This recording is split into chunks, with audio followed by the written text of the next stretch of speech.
Uma produção Domínio Público Audiolivros. De Platão, O Mito da Caverna. Edição comentada por Clóvis de Barros Filho. Parte 2. Narração Jaime Maciel.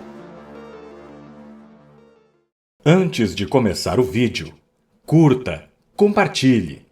E caso ainda não seja inscrito no canal, clique no botão Inscreva-se. Aproveite o audiolivro.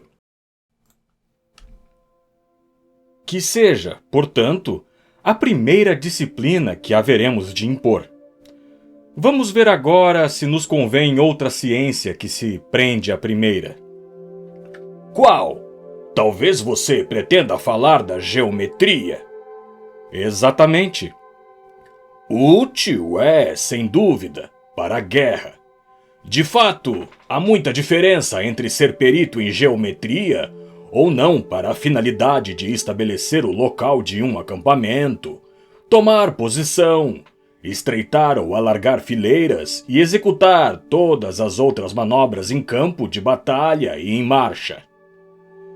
Para esse fim, contudo, é suficiente uma pequena parte da geometria e da aritmética. O que nos importa é examinar se sua maior e mais elevada parte possa trazer alguma contribuição para tornar mais fácil a contemplação da ideia do bem. E esse efeito, nós o dissemos próprio das ciências que impelem o espírito a voltar-se para o lugar onde está o mais feliz dos seres, que de todos os modos é necessário contemplar. Você tem razão. Logo, se a geometria obriga a contemplar o ser em si, é útil. Caso contrário, não. De acordo. Não há ninguém que, por pouco conhecedor de geometria que seja, não possa negar que essa ciência é exatamente o contrário do que pensam sobre ela os que dela fazem uso. Em que sentido? Eles falam dela de modo bastante ridículo e mesquinho.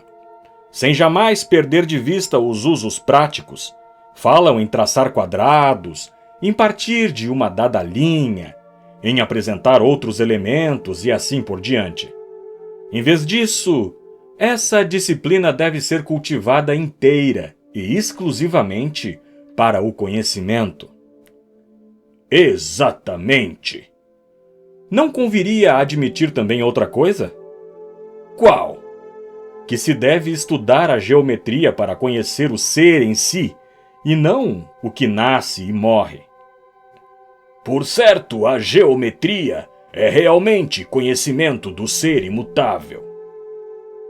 Em decorrência disso, meu caro amigo, ela pode atrair o espírito para a verdade e produzir um pensamento filosófico que volte para o alto aquela faculdade que agora nós, por falta de objetivo, voltamos para baixo.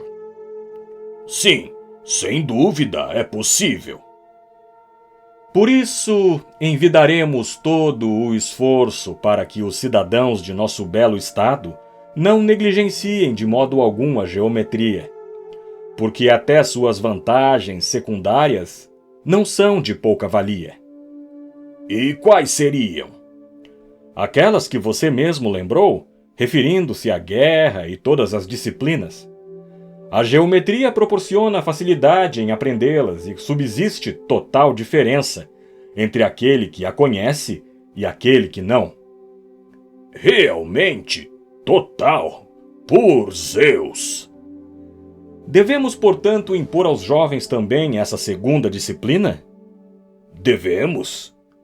E como terceira disciplina, tornaríamos obrigatório o uso da astronomia? Ou você não concorda? Concordo. Ficar mais atentos às estações, aos meses e aos anos me parece útil não somente para a agricultura e a navegação, mas também e sobretudo para as estratégias de guerra. Você me leva ao riso, porque me parece que tem medo de dar a impressão de introduzir disciplinas inúteis na educação. Ao contrário, é muito importante, mas difícil de acreditar que, graças a essas disciplinas, se purifica e se reaviva em cada um de nós um órgão da alma já arruinado e atrofiado pelas outras ocupações da vida, e que, contudo, merecia ser alvo mais que um infinito número de olhos, visto que só por meio deste é que se contempla a verdade.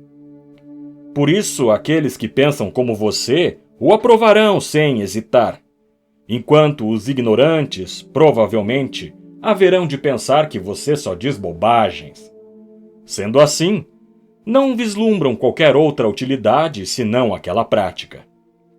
Pense bem, portanto, a que espécie de ouvintes você se dirige? Talvez a nenhuma das duas, mas só para você mesmo? De qualquer forma, não passe a invejar ninguém pelo proveito que poderá tirar desta conversação. Sim, prefiro falar com perguntas e respostas só para mim mesmo. Vamos voltar então um pouco, porque há pouco deixamos de falar da ciência que se segue imediatamente à geometria. Em que sentido?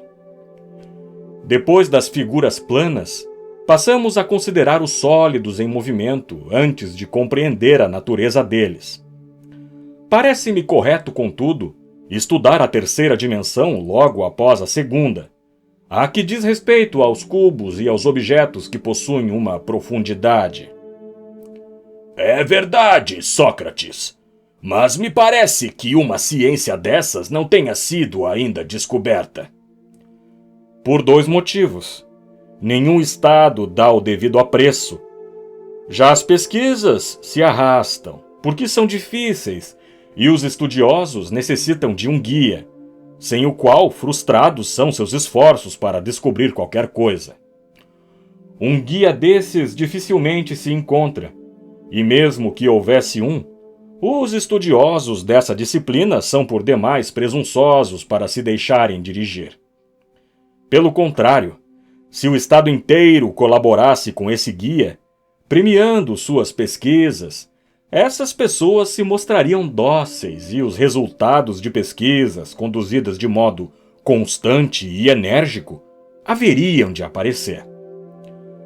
Tanto isso é verdade que mesmo hoje, apesar do desprezo a que são submetidas, além de hostilizadas e conduzidas por quem sequer se dá conta de sua utilidade, ainda assim, em virtude do fascínio que despertam, não deixam de florescer e seu constante desenvolvimento é de qualquer modo surpreendente. Sem dúvida alguma, elas não deixam de ser extraordinariamente atraentes. Esclarece melhor, porém, teu pensamento a respeito. Você definiu a geometria como o estudo das figuras planas? Sim. Logo a seguir, você introduziu a astronomia, mas depois você voltou atrás. Estava com muita pressa em explicar tudo, e agora, pelo contrário, me encontro atrasado. Com efeito, logo depois da geometria, segue a ciência que estuda a dimensão da profundidade. Como está ainda numa fase irrelevante de pesquisa, a saltei e depois da geometria introduzi a astronomia, que se ocupa dos sólidos em movimento. Tem razão. Por isso, vamos colocar a astronomia em quarto lugar entre as ciências, levando em consideração a que hora saltamos. Talvez um dia o Estado possa vir a ocupar-se dela. Está bem, mas antes, Sócrates, você me repreendeu porque teci elogios à astronomia de um modo óbvio. Agora, passo a elogiá-la da mesma maneira que você quer. De fato, me parece claro para todos que esta obriga a alma a olhar para o alto, desviando-a das coisas daqui de baixo. Talvez seja claro para todos, mas não para mim. Eu não penso da mesma maneira. O que é que você pensa, então? se é como a entendem aqueles que a consideram uma filosofia, me parece que a astronomia leve realmente a olhar para baixo. Mas o que é que você está dizendo? Parece-me que o modo com que você entende o estudo das coisas que estão no alto é de todo singular. Se alguém, com efeito, levantasse a cabeça para olhar um pouco a decoração de um teto, você poderia pensar que olhe com o pensamento e não com os olhos. Talvez você tenha razão e eu não passe de um insensato. Mas não consigo acreditar que uma alma seja impelida a olhar para o alto, a não ser pela ciência do ser invisível. Aquele, ao contrário, que se põe a estudar um objeto sensível, levantando ou abaixando a cabeça, a meu ver não conhece nada, visto que de tais coisas não existe ciência, e a sua alma não olha para o alto, mas para baixo. Mesmo que estudasse deitado de costas, estendido no chão ou nadando no mar. Mais do que razão você tem para me repreender, e recebo o que mereço. Por que, no entanto, você afirmou que é preciso estudar a astronomia de modo diferente do que se faz hoje, se de qualquer forma esse estudo deveria se tornar útil para o nosso objetivo? Vou explicar.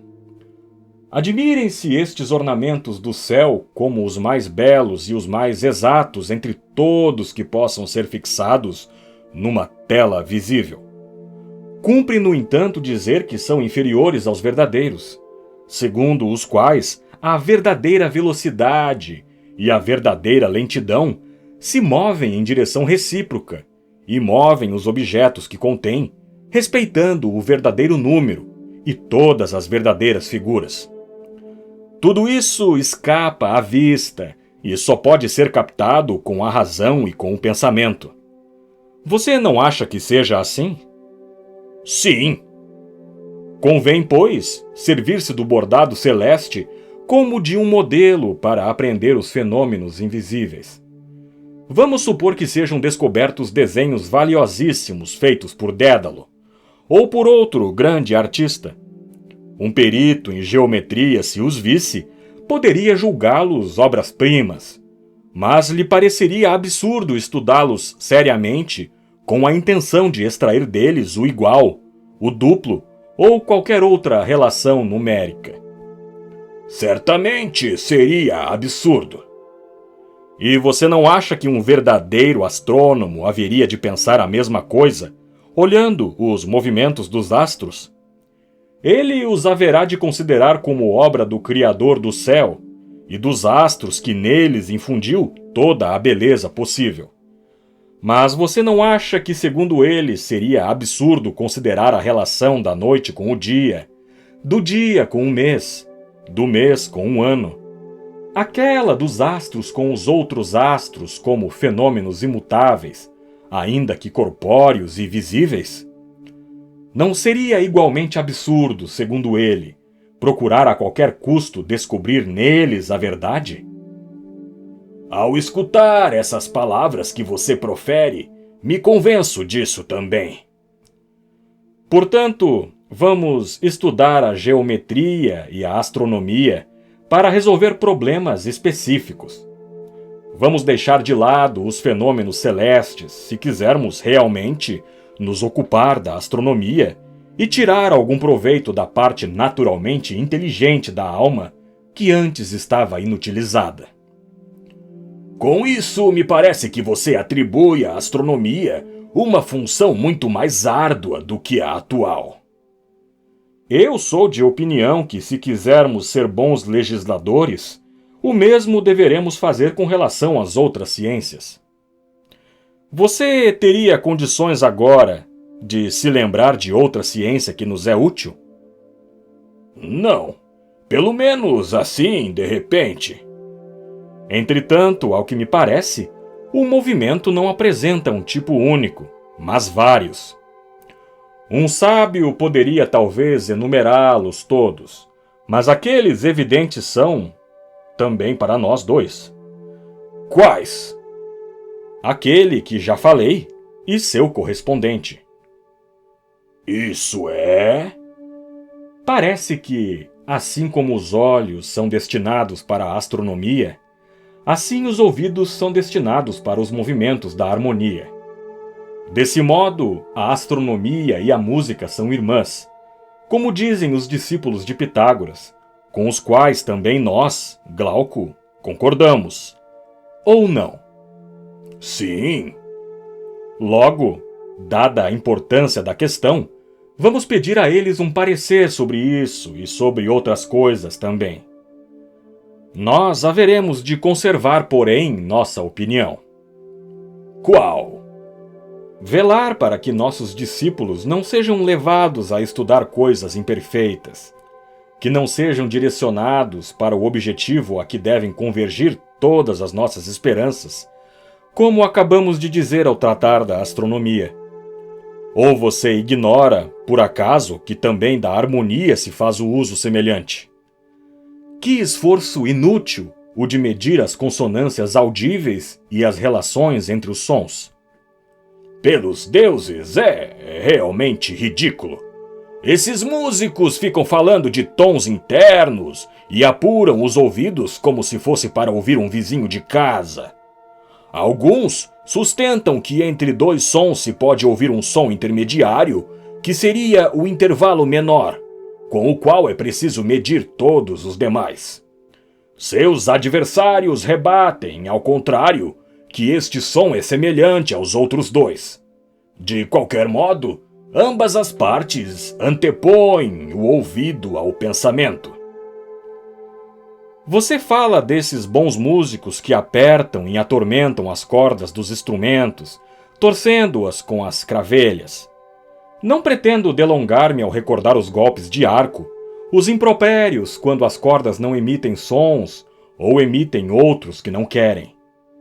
Paro aqui e afirmo que não quero falar deles, mas daqueles que há pouco pretendia perguntar sobre questões de harmonia. Esses, de fato, se comportam como os astrônomos. Procuram as relações numéricas nas consonâncias audíveis, mas não descem aos problemas. Ou seja, até a análise de quais os acordes que são consonantes e quais são dissonantes, e de que deriva essa diferença. É realmente fascinante essa averiguação de que você fala. Útil, no entanto, para a pesquisa do belo e do bem, mas de todo, vã se é estudada de outra maneira. Talvez seja assim mesmo. Acredito que o estudo de todas as disciplinas que descrevemos possa trazer uma contribuição para nosso objetivo, e não se configure como um trabalho inútil se conseguirmos compreender a estreita afinidade que reina entre elas. Caso contrário, resultará em pura perda. Compartilho do mesmo parecer. Mas a tarefa de que você fala, Sócrates, é deveras penosa. Você se refere a preliminar ou a que outra? Não sabemos por acaso que esse é só o prelúdio da própria melodia que devemos aprender? De certo, você não acha que aqueles que conhecem todas as disciplinas sejam peritos em dialética? Não, por Deus! Exceto pouquíssimos dos que encontrei. Mas então, quem não está em condições de sustentar um debate, haveria de saber alguma coisa daquilo que, segundo nós, é preciso saber? Acredito que não. E então, Glauco, não é essa a essência da melodia executada pela dialética? Ainda que seja puramente inteligível, é imitada pela faculdade da visão, quando, como dizíamos, se esforça em contemplar os seres e os astros e até mesmo o sol em sua essência. Assim também, a dialética, quando tenta atingir, sem auxílio dos sentidos, mas com o simples raciocínio, a essência de todas as coisas, e a isso não renuncia antes de ter compreendido como pensamento puro a essência do bem, alcança os limites do mundo inteligível, como a vista atinge os limites do mundo visível. Isso mesmo. E a esse procedimento não se confere o nome de dialética? Por certo. Lembre-se do homem da caverna, da libertação dos grilhões, da conversão das sombras para as figuras e para a luz que as projeta, da subida da caverna para o sol, da incapacidade persistente de olhar para os animais, as plantas e a luz do sol, de suas imagens divinas refletidas nos cursos d'água, das sombras dos seres reais, não das figuras projetadas por outra luz que, por sua vez, é a própria imagem do sol. Estes são os efeitos do estudo das outras artes que passamos em revista. Este eleva realmente a parte melhor da alma para a contemplação da parte melhor do ser. Exatamente como há pouco vimos, o mais perspicaz dos sentidos corpóreos se elevar para o objeto mais luminoso do mundo material e visível. Admito o que você diz, embora o faça realmente com grande relutância. De outra parte, me parece difícil também rebatê-lo. Em todo caso, como não deveremos tratar do assunto somente agora, mas haveremos de tornar a ele por mais vezes, vamos supor que, por ora, as coisas estão bem colocadas e sigamos adiante. Retornando à própria melodia para explicá-la, como fizemos com relação ao prelúdio. Diga-me, pois, qual seria o método da dialética, em quantas partes se subdivide e qual o percurso a seguir? De fato, só se pode conseguir repouso se o caminho percorrido levar ao fim da viagem.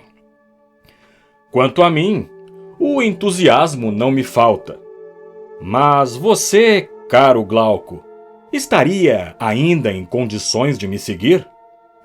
A meu ver, você não haveria de ver então nem sequer a imagem do que dizemos agora, mas a própria verdade. Pelo menos, o que parece para mim que seja assim. Afinal, que depois seja isso mesmo ou não me atrevo a assegurá-lo. O que se pode afirmar é que se poderá chegar a algo que muito se lhe assemelhe. Você não acredita?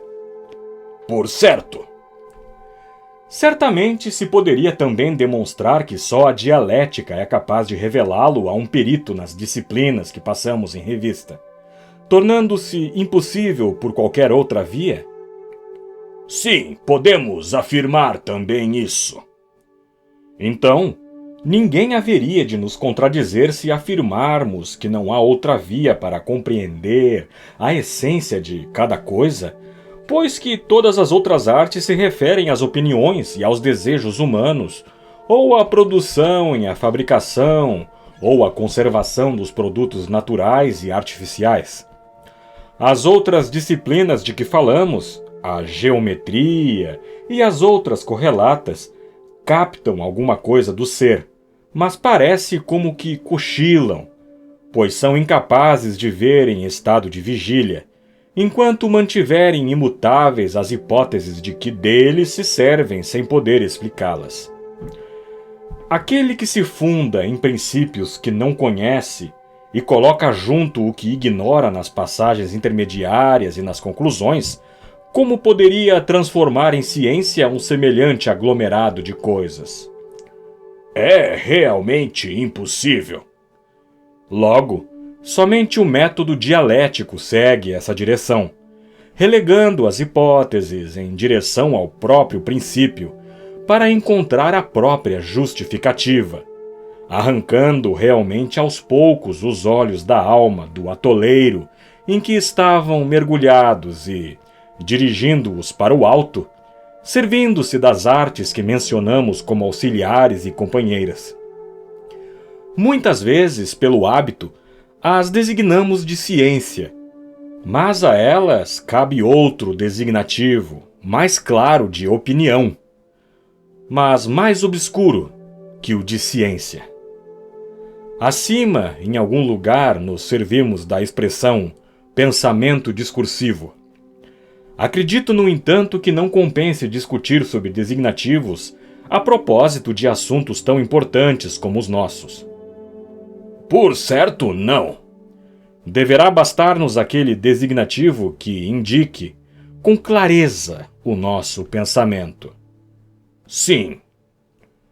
Meu parecer é que continuemos designando ciência como a primeira parte, o pensamento discursivo como a segunda, o consentimento como a terceira e a conjectura como a quarta. Essas duas últimas juntas vamos designá-las de opinião, e as duas primeiras, pensamento. A opinião se refere ao devir, o pensamento, à essência. E a essência está para o devir como o pensamento está para a opinião. O consentimento e o pensamento com relação à conjectura.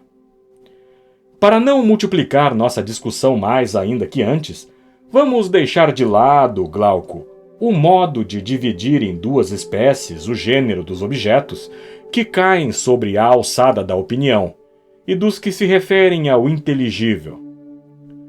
Estou de pleno acordo, pelo pouco que consigo entender. Você, pois, considera dialético aquele discurso que colhe a essência de cada coisa? Ao passo que aquele que é incapaz disso, tanto menos deverá pertencer à esfera do pensamento, quanto menos poderá dar razão a si mesmo e aos outros. Como poderia considerá-lo de outro modo? Não ocorre o mesmo também com relação ao bem? Você não poderia afirmar que chegue a conhecer a essência do bem e de tudo o que é bom. Aquele que é incapaz de definir racionalmente a ideia do bem, destituindo-a de todas as outras e passando pela guerra de todas as objeções, pronto a refutá-las, não segundo a opinião, mas segundo a verdade do ser. Tal homem, se atingir uma aparência do bem, chega com a opinião antes que com a ciência, e sua vida atual é um sono cheio de sonhos, do qual não desperta neste mundo, porque antes vai até o Hades para dormir o sono eterno. Por Zeus, estou pronto para confirmar tudo o que você diz. Mas, se você devesse um dia se incumbir realmente da educação desses discípulos, que ora você cria e educa teoricamente, acho que não os deixaria privados da razão como as linhas irracionais, comandar a república, revestidos dos cargos supremos. Certamente que não. Então, você haveria de lhes prescrever por lei que se aplicassem a adquirir aquela educação que os tornasse capazes de sustentar discussões dialéticas? Sim, o faria, mas com você por perto.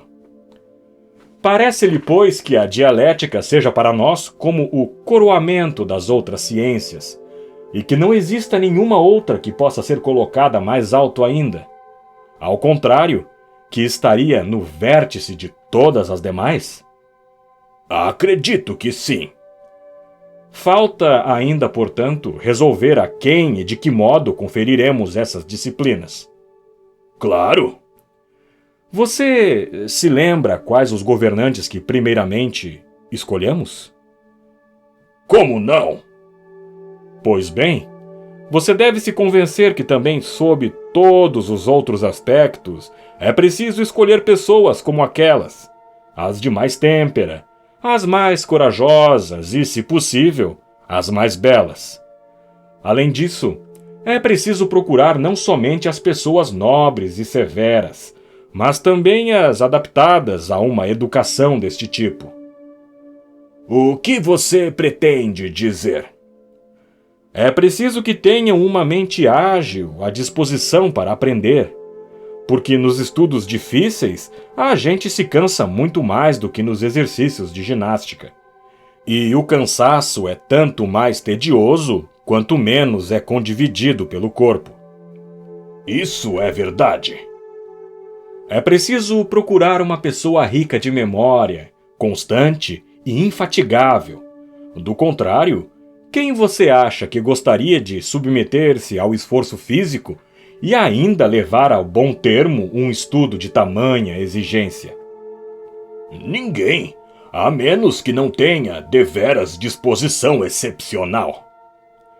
Portanto, o erro que hoje se comete, que atraiu a infâmia à filosofia, como dizia antes, se deve ao fato de que não são pessoas dignas que se ocupam dela. Isso é, gente nobre, não bastardos, deveria dedicar-se a ela. Em que sentido? Antes de mais nada, quem queira se dedicar a ela não deve claudicar ante a fadiga, sendo por metade laborioso, por metade preguiçoso. Isso ocorre quando se privilegia os exercícios físicos, a caça e todas as atividades físicas, mas não se tem gosto para estudar, escutar, pesquisar e em tudo isso se encontra aborrecimento. Mas falta com os deveres também aquele que orienta toda a sua atividade na direção oposta. O que você diz é realmente verdade. Também com relação à verdade, portanto, não haveríamos de considerar deficiente a alma que detesta a mentira voluntária, não tolera em si mesma e se indigna com as mentiras dos outros, mas, depois, admite facilmente a involuntária e não se irrita quando flagrada em falta que reflete ignorância. Ao contrário, se deixa ficar na ignorância como suíno que gosta de rolar no barro? Sem sombra de dúvida. Não menos cuidado se deve ter em discernir o bastardo do nobre com relação à temperança, à coragem, à magnanimidade e a todas as outras virtudes. O cidadão e o Estado que não sabem indagar e discernir essas coisas, com muita imprudência confiam qualquer coisa a coxos e bastardos, tratando a uns como amigos e servindo-se de outros como governantes. É isso mesmo que acontece. Nós, pelo contrário, devemos redobrar de atenção a respeito de tudo isso. Se nós, por meio de uma tal educação e de tal exercício, tomarmos homens estruturados do corpo e do espírito, a própria justiça, não nos haverá de censurar e haveremos de salvar a república e o governo. Haveríamos de executar exatamente o oposto, se houvéssemos de confiar essas disciplinas a gente estranha, e haveríamos de cobrir a filosofia de maior descrédito ainda daquele que goza atualmente. E seria vergonhoso. Exatamente. Mas agora me encontro numa situação que me causa embaraço. Qual? Esqueci que estávamos brincando e passei a falar com excessiva seriedade. Enquanto estava falando, virei os olhos para a filosofia e acho que me irritei por vê-la injustamente ofendida. E quase que tomado de cólera com os culpados, disse o que acabei de dizer com excessiva seriedade. Não, por Zeus! Pelo menos para um ouvinte como eu. Eu que falei acho a mesma coisa. Como quer que seja, não vamos nos esquecer que nossa primeira escolha recaia sobre pessoas de idade. Mas agora isso não será mais possível. De fato, não devemos acreditar em Solon, quando nos diz que envelhecendo muito se pode aprender. Ao contrário, seria pior do que aprender a correr, visto que todas as fadigas intensas e múltiplas cabem aos jovens. Necessariamente assim é. Por isso, a aritmética, a geometria e todos os pressupostos culturais da dialética devem ser estudados desde a infância, sem, no entanto, conferir ao ensino uma forma reprimida. E por quê? Porque o homem livre nada deve aprender sob coação. Na realidade, os exercícios físicos não prejudicam o corpo, mesmo se feitos à força. Mas o que se faz penetrar à força na alma não há de ficar nela por muito tempo. É verdade. Portanto, meu caro, nada de educar à força os meninos nos estudos. Mas procure educá-los por meio dos brinquedos. E assim, você poderá discernir ainda melhor as inclinações de cada um deles. Palavras sensatas essas que você proferiu. Você não lembra quando dizíamos que também na guerra era preciso levar os meninos como observadores a cavalo, e quando houvesse segurança, fazer com que se aproximasse para provar o sangue, como se faz com cães de caça? Lembro, sim. Em todas essas fadigas, disciplinas e riscos, aqueles que se revelarem mais resistentes deverão ser preparados num grupo especial. Em que idade? Logo depois de terem concluído os cursos obrigatórios de ginástica. Durante esse período de 2 ou 3 anos, é impossível agir de outra forma, visto que não há como conciliar o estudo com o cansaço e o sono. Além do mais, esses cursos são, por si, uma prova não desprezível das capacidades de cada um na ginástica. Sem dúvida. Passado esse tempo, uma escolha será feita entre os 20 anos, concedendo-lhes distinções especiais. Será preciso também repropor a eles o que na infância já haviam estudado sem ordem, conferindo-lhe uma visão de conjunto, a fim de lhes mostrar a afinidade recíproca das disciplinas e a natureza do ser. Certamente, esse é o único método seguro para aqueles que já possuíam rudimentos. Não deixa de ser também a melhor prova para reconhecer quem possui predisposição para a dialética e quem não tem. De fato, é dialético somente aquele que consegue ter uma visão abrangente. Plenamente de acordo. Será necessário então fazer esse exame, individuando os melhores e os mais constantes no estudo, na guerra e nas outras atividades prescritas por lei. Depois, quando tiverem atingido 30 anos, se procederá à seleção com distinções ainda mais importantes, provando-os com a dialética para averiguar quem seria capaz de chegar à verdade e ao ser, sem a ajuda da vista e dos outros sentidos. Nesse ponto, é preciso tomar todas as precauções, meu amigo. Como assim?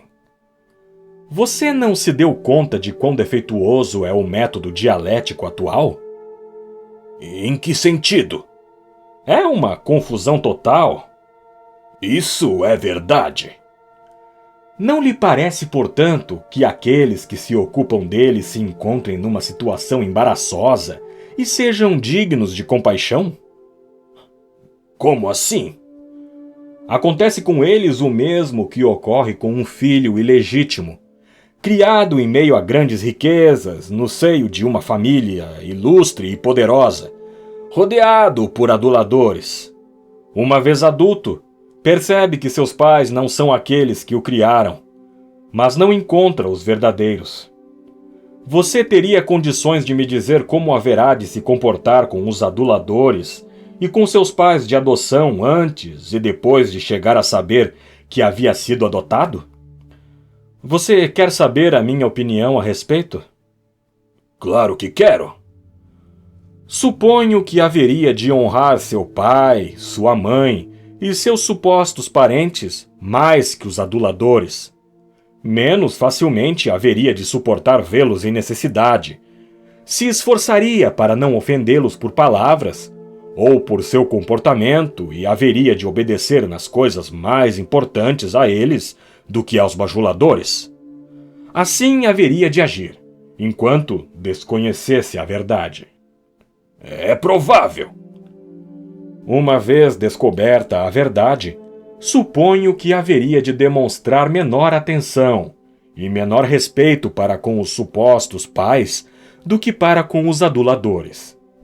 A estes haveria de obedecer muito mais do que antes e seguiria seus conselhos, estaria mais assiduamente com eles mesmos em público, sem mais se preocupar muito com os supostos pais e parentes, a menos que fosse dotado de um caráter excepcionalmente nobre. Tudo haveria de se passar como você diz, mas o que tem a ver essa comparação com o estudo da dialética? Vou explicá-lo logo. Desde a infância temos opiniões sobre o correto e o belo que nos foram impostas por nossos pais a quem obedecemos e dedicamos nosso respeito. Sim, concordo. Existem também, no entanto, opiniões contrárias e mais agradáveis que adulam e atraem para si nossa alma, muito embora não possam convencer aqueles homens que tenham um certo senso de equilíbrio, que respeitam por isso as máximas tradicionais e a elas permaneçam fiéis. É verdade. Pois bem, quando a um homem se perguntar o que é belo, e a razão desmentir a resposta que deu por tê-la aprendido do legislador, quando, mediante uma refutação veemente e constante, for levado a crer que isso não é mais belo que feio, e assim se proceder com relação ao justo, ao bem e ao que ele mais respeita, o que você pensa que ele vai fazer depois com o respeito e com a obediência? É inevitável que seu respeito e sua obediência não sejam mais como eram antes. Quando, portanto, tiver perdido o respeito por aqueles valores antigos, mas não tiver encontrado ainda os verdadeiros, a única saída para a sua vida não será talvez a busca daquilo que o lisonjeia? Sim, seria esta mesmo. E de respeitoso que era da lei, haverá de se transformar num rebelde, a meu ver. Inevitavelmente. Assim sendo, a condição daqueles que fazem esse uso da dialética não é previsível. E como eu dizia antes, não é de se desculpar? E também de se lastimar. Então, você deve educar com imensa cautela para a dialética seus discípulos de 30 anos, a fim de não expô-los do mesmo modo e torná-los dignos de compaixão. Por certo. Já não seria grande precaução preservá-los da dialética enquanto forem jovens? De fato, eu acho que você não esqueceu que os rapazes apenas tenham provado a dialética. A usam como um jogo para rebater sempre.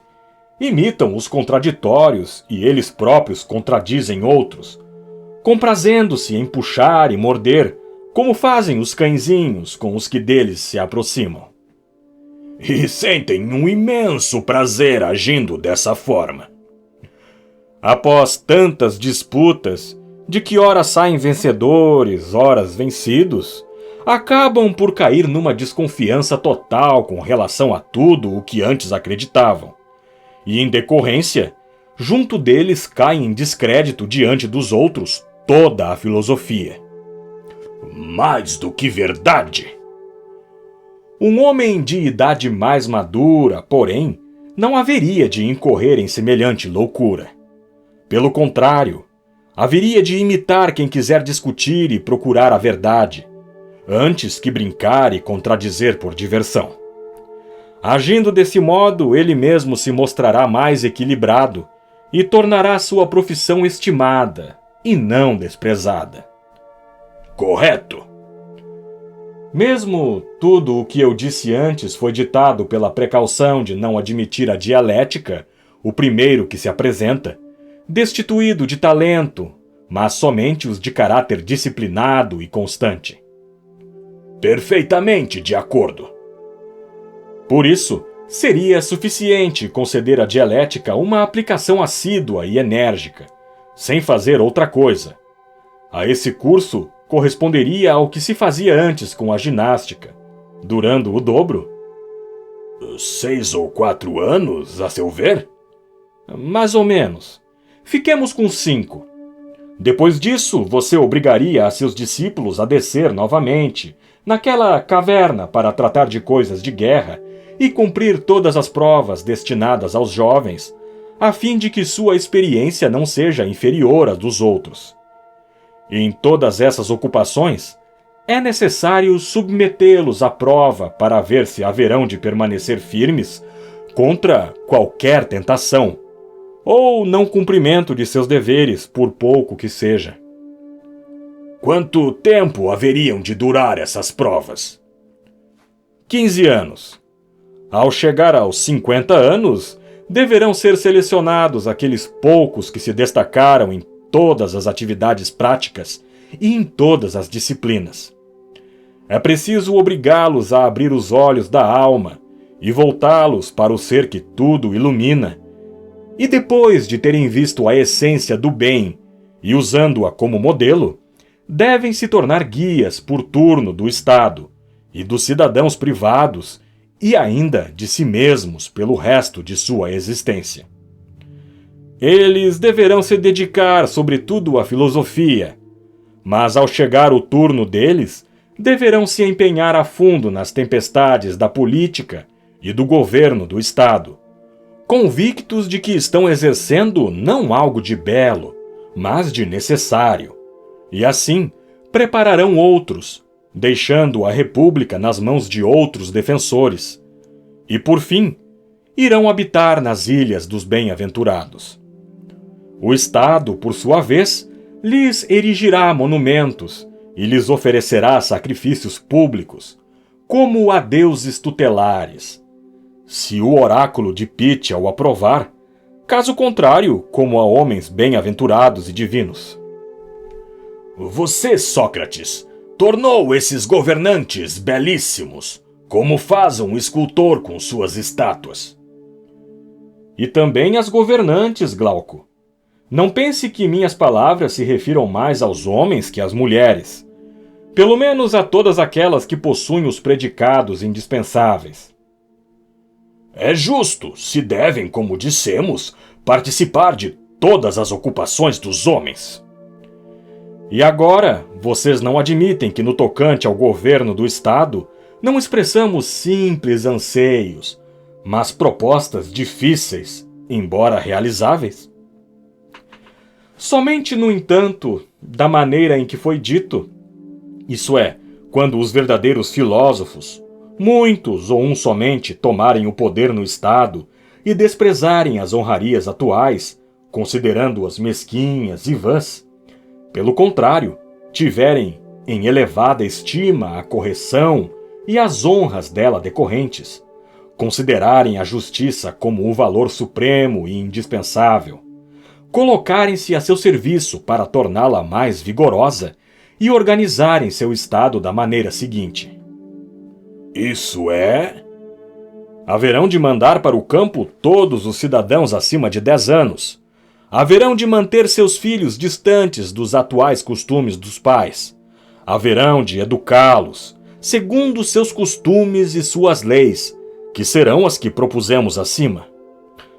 Por este processo, nosso Estado se tornará próspero de modo rápido e fácil, e o povo que o viu nascer tirará o máximo proveito disso. Por certo, e me parece, Sócrates, que você foi preciso na explicação de como esse Estado possa se realizar, se é que isso algum dia vá acontecer. Com isso, concluímos os discursos sobre esse tipo de Estado e sobre o indivíduo que a ele se adapta. As palavras que proferimos já deixaram claro como este deverá ser. Sim, muito claro, e como você diz, a questão me parece encerrada. Você está escutando O Mito da Caverna, de Platão. Obrigado pela audiência e nos vemos no próximo vídeo, aqui no canal Domínio Público Audiolivros.